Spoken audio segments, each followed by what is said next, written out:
सबसे सुंदर मिथिला धाम अहाँ पायब कोन ठाम आरो पायब कोन ठाम दुल्हा दुल्हिन सीताराम जनकपुर में दुल्हा दुल्हिन सीता राम जनकपुर में सबसे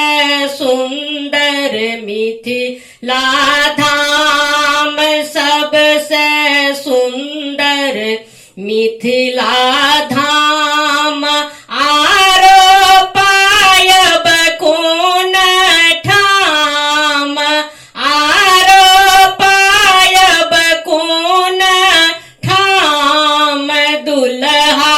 दुल्हिन सीताराम जनकपुर में दुल्हा दुल्हिन सीताराम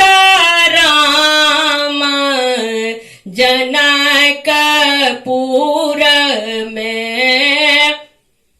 सिया धिया सुकुमारी सिया धिया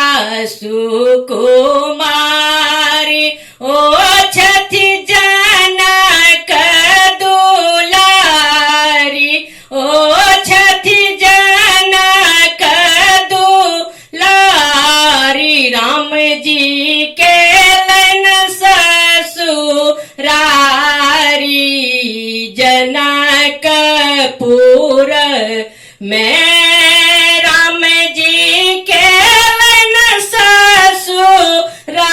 ससुरारी जनकपुर में सबसे सुंदर मिथिला धाम सबसे सुंदर मिथिला धाम आरो पायब कोन ठाम आरो पायब कोन ठाम दुल्हा दुल्हिन सीता राम जनकपुर में दुल्हा दुल्हिन सीता राम जनकपुर में हम नहीं करबै ककरो आस हम नहीं करबै ककरो आस जखन मिथिला हमर बास जखन मिथिला हमर बास हमर बहिन बस खास जनकपुर में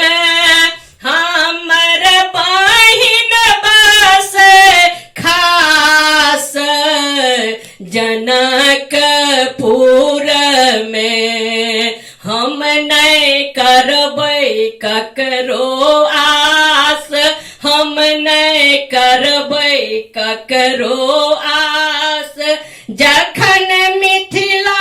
हमर बास जखन मिथिला हमर बास हमर बहिन बस खास जनकपुर में हमर बहिन बस खास जनकपुर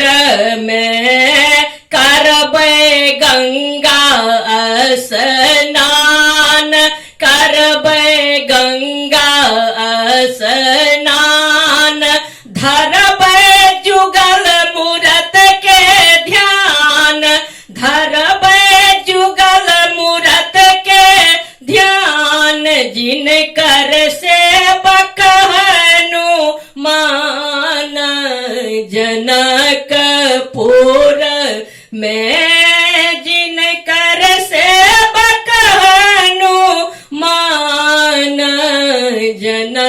जनकपुर में सबसे सुंदर मिथिला धाम, सबसे सुंदर मिथिला धाम। आरो पायब कोन ठाम, आरो पायब कोन ठाम, दुल्हा दुल्हिन सीता राम जनकपुर में। दुल्हा दुल्हिन सीता राम जनकपुर